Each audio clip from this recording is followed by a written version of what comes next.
Hey guys, this is Coach Andrea Valdez, and I want to talk about the things that we use as decision-making criteria whenever we're helping an athlete decide which division would be best for them. Female athletes specifically. We're going to identify the four main different divisions. Then we'll talk about the basics to identify what is and isn't included in those divisions. Then we'll talk about the little bit of the continuum as far as leanness to softness, as far as prep time, all that stuff that is also to be considered. And then lastly, the things that you should consider on a individual basis as far as your preferences go.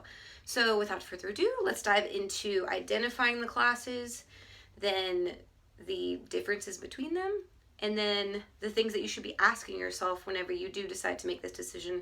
And if you're a coach, these are things that you can ask your athlete as well. Okay, so like I mentioned, I'm going to go over the four main divisions that you're seeing in most natural bodybuilding shows right now, which would be bikini, figure, female physique, and female bodybuilding. Now, I realize that there are a lot of organizations. I realize that some organizations just kind of have different names for these. Like I think I've seen like a fit body or like a diva something. I'm not too sure, but they, whatever they're named, they tend to be very closely related to one of these. Of course, you'll have to go to maybe the promoter, go to the organization's website and see the differences, but these are what we're going to go over in this video. So I want to start with like the black and white basics of what these things mean. So as far as what the judges are looking for before we go into the actual criteria of the physique, these are just some things to consider as far as what you're wearing and what you're going to be doing on stage. So bikini and figure athletes wear heels, something to consider when you're walking across the stage and stuff. So heels, barefoot for physique and for bodybuilding. For the attire, bikini athletes have a very low cut, separate two-piece bikini. So there is a top, there's a bottom. Figure, actually all the other ones, so figure, physique, and female bodybuilding all have a connected two-piece. So typically that's a bikini top, but instead of it going straight behind you, it actually goes down and like crosses in the back and then connects to the top of your suit bottoms. And it generally sits a lot higher on the waist. Again, bikini is like way low. And then the other divisions that focus a little bit more on symmetry tend to come up and taper the waist a little bit more. Also, these bikini and figure tend to be a lot more like bedazzled and stuff. Some bodybuilding, some organizations with bodybuilding and physique actually don't like rhinestones or jewels on their suits. Again, it's all very organization dependent, promoter dependent, so look at your websites, you know what I'm saying? As far as your posing, so if you guys aren't familiar with this, most shows have a pre-judging that happens in the morning and a night show at night. Not a lot. It's becoming increasingly more common to have like one show, but typically and traditionally that's how bodybuilding shows work. And during pre-judging, basically most of the judging tends to happen there, they will line the girls up, and figure and bikini have what are called quarter turns. So a shot from the front, side, back, and side. So they have four. Physique and bodybuilders, just like male bodybuilding, they have, depending on the organization, depending on the head judge, lots of mandatory poses. So yes, they have their four symmetry poses, or their symmetry round, which is obviously front, side, back, you know. But they also will have like side chest, tricep, ab and thigh, all that stuff. So there's a lot more intensive work that goes into the posing, even in the just standard lineup that happens during prejudging. And then this is also a big separation of 2 and 2 with the routine that happens. So typically, bikini girls and figure girls, again, typically you don't get a choice of music in the night show.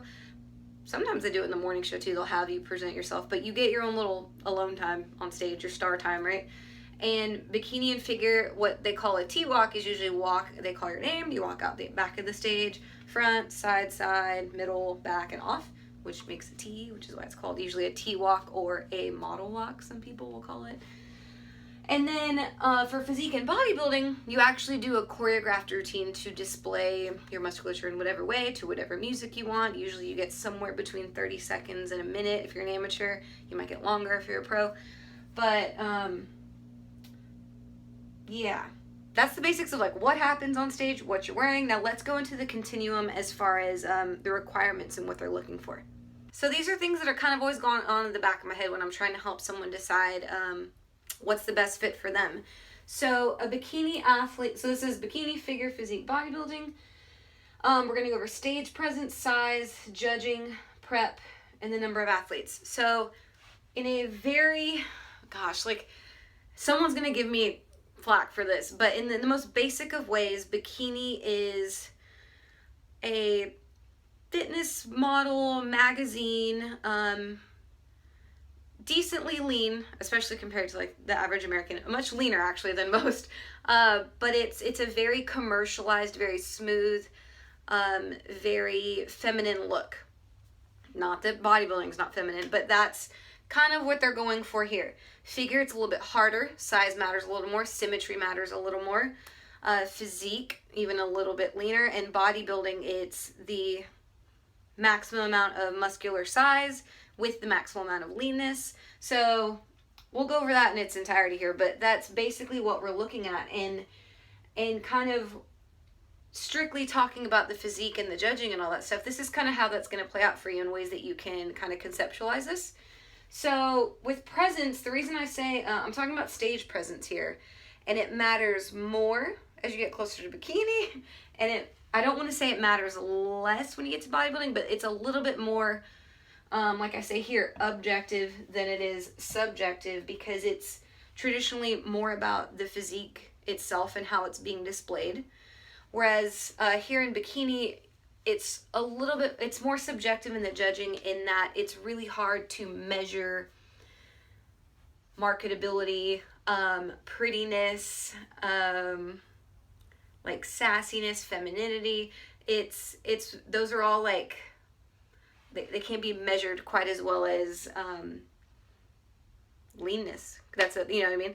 So the body fat percentage will progressively get lower and lower this way, but that doesn't necessarily mean that it's like high here. It's just that tight and toned is kind of like the verbiage that would be used more here for a bikini athlete, whereas like jacked and lean is what's happening over here, you know? So stage presence wise, it carries more weight that you have like the hair and the makeup and the nails and the rhinestones and all that stuff going on. Whereas over here, it's more about the physique and the way it's displayed as a body. So, also, we went over muscular size. Obviously, these girls, and when I say they're bigger, I mean that because they're leaner humans, they might weigh the same or be about the same body weight, but they're just a denser human over there than they are over here, just because that's the look that they want. As far as judging goes, like I said, it's a little more subjective here and a little more objective here. So usually it can be, the decisions are a lot more undisputed over on the bodybuilding side, whereas a little bit more, you know, the judges are just kind of looking for marketability, and certain things tend to jump out at people's eyes differently, you know. And the weird thing that, you know, this is just a personal thing, I think it's very odd.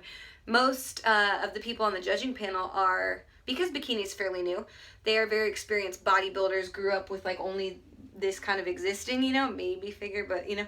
So when they look for bikini girls, where it might say in the judging criteria a soft, marketable, commercial look, sometimes you can see really like hard, lean, built bikini girls win, but again, it's just based on the judging panel. So, and then the length of prep will be much longer if you're trying to get that much leaner than it would be over here. Bikini just doesn't need to diet as long because they're hopefully not losing as much weight or needing to get, you know, as we know, the more weight you have to lose, the more weight you have to lose, the quicker it comes off. So someone getting from this level of lean to that level of lean, those last 5 to 10 pounds will take the longest. So, and then the number of athletes, this is blowing up, right? This physique is a little bit, not to discredit it, it's just a little bit more attainable. And therefore, this as an entry-level physique, there are a lot more people coming into these divisions now. This female bodybuilding does not have anywhere near as many competitors on almost any show. You know, and again, I keep using this as extremes, but it's on this continuum. Like, there's almost most shows that we go to lately nowadays, there's tons of bikini, quite a few figure, a few of these, and a few of these. And a lot of times, With female physique and bodybuilding, they only have one or the other. It's very rare that they have both, unless it's a really big show. Some organizations that used to have female bodybuilding now just call it female physique. So all of these things do matter, but another consideration that I'm not going to redo the whiteboard for is where you are in this. So I say there's like 3 types of people that we tend to get, right? There's someone who has never lifted weights before, and they say, okay, I want to compete this year. Well, this is probably not going to happen unless you're a genetic freak, which happens sometimes. But if that's their goal and they want to get on stage really quickly, this might be the place to go. But if they've never competed before and they say, okay, but I want to be a female bodybuilder, they got to know that their first competition might be years down the line. You know what I mean? Then you also have people, I was one of these people that I've always liked working out. I was always at the gym. I started lifting weights, and then I was like, okay, I want to compete. And I had that same thing. I was like, I want to compete and I want to do it ASAP, like now. I just decided, and figure was a good fit for me. Honestly, I was probably small enough by the end of dieting to compete in bikini, but personally, which we'll go over preferences here next, personally, I didn't like the way that would feel for me. So, we'll talk about that in a little bit, but this figure was a good balance for me of like, I didn't realize that there was natty and not, so all I saw for female bodybuilding was giant NPC competitors, giant non-natural competitors is what I thought female bodybuilding was, and figure just looked impressive to me, whereas at the time this didn't look impressive, and so I just felt like this was a place for me. We'll talk about that in a second, but then you have that third person, which I've seen this work really well, and an important reason why I would make this video is some people, I feel like this could be revisited. So if you've been competing for 5-10 years or whatever, maybe a new division opened up. Maybe you were doing figure and you were, or maybe you were doing bodybuilding and you just wanted to lose some size and you saw this physique category and like, cool. Or vice versa, you were doing, like me, I love figure. If I could be big enough to do female bodybuilding, I would. And so I know that like maybe in life I'd like to do this, but either of these really, but for now I know that, or at least the last time I died down, I just wasn't big enough to do it. But I want that posing routine feel. Like I want to do that one day. So those are just some ways of looking at it. And now let's go into those preferences that I think matter a lot more than people think, but it's just not brought up too terribly often. So this is the last thing we'll go over. I can't make a chart or a continuum or a graph for this because it really is, again, things to consider, but that you can only answer how much they matter to you, or your athlete or whatever, whoever you're working with. So first thing, I literally have seen the high heels that you have to wear make or break decisions. I have a girl who fell on stage in heels and vowed that she would never do figure again. She will only do physique and bodybuilding. Seriously. That is actually one thing to consider. Where does that sound? Appearance in and out of season. So this kind of goes along with feeling as well. So like in and out of season. Some girls have said like, I want to do bikini because I want to feel sexy. I want to get in shape. Maybe this is their first time losing weight. Maybe they have fitness modeling goals and they like that feel. Some other girls are like, I want to be a big badass, you know, and that's cool. But when I say in and out of season, I mentioned earlier that the length of prep is different. The amount of fat you have to lose is different. So bikini girls in and out of season tend to waver not as much as a female bodybuilder who look very different in her off season than she would on stage. So are you comfortable with that? Like, for example, me, I'm currently like 30 pounds over my stage weight, and it took me a long time to get comfortable with that. And now that I've sat here for a long time at this body weight, I actually feel really good at it, and I can see a recomposition happening over time. But the road from like 118 pounds to like 148 pounds, somewhere that first 15 pounds or whatever I was kind of like depressed for a little bit, and that's not like uncommon or weird. It's just you know, getting used to it. And whereas a bikini athlete out of season to get ready for stage might be 10-15 pounds, not a big deal.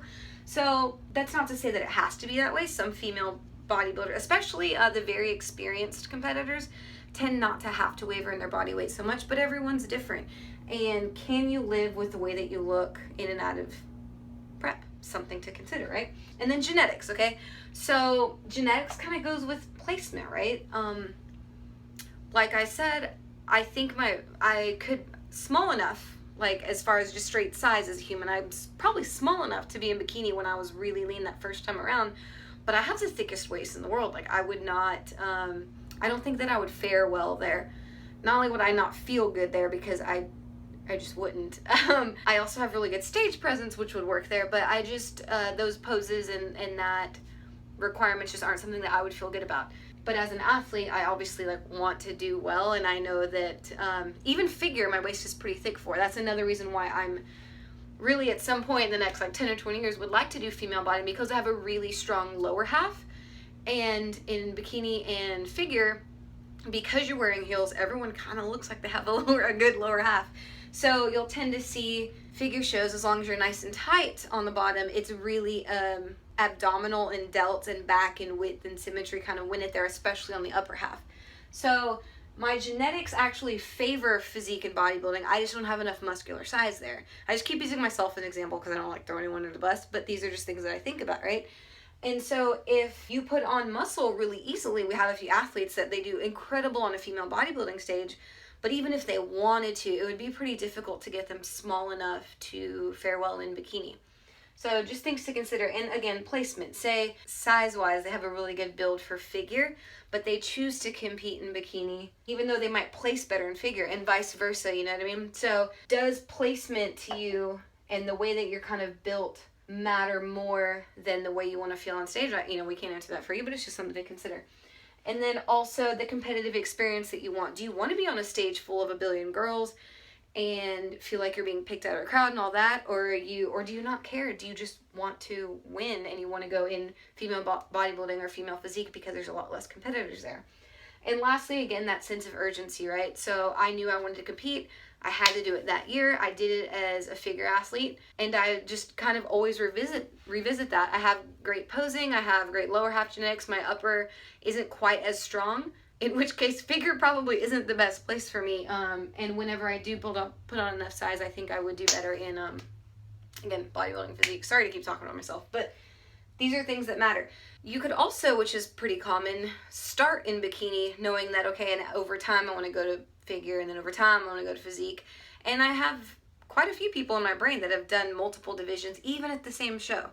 So ultimately, no one can answer this stuff for you. Again, when I'm talking to my athletes or someone who just randomly like messaged me or whatever is asking like, what do you think I should compete in? Or it's really a combination of all these things. As long as they know the basics and they're well informed, then it's just me asking them like, why do you want to compete? And based on that, it kind of gives me a feel. And then I'll ask them, all right, well, how do you want to feel on stage? Cool. What's an ideal off-season body look like for you?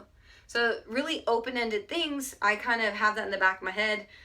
Well, I have these things on the whiteboard all processing in the back of my head.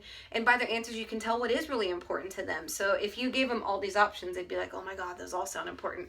But really, with a lot of things, when talking to my athletes, it's kind of what they first say is really what matters to them. And it is our job as coaches, and hopefully you thinking of yourself as far as what does come to mind first, and is it first to mind because it does matter that much, and then we go from there.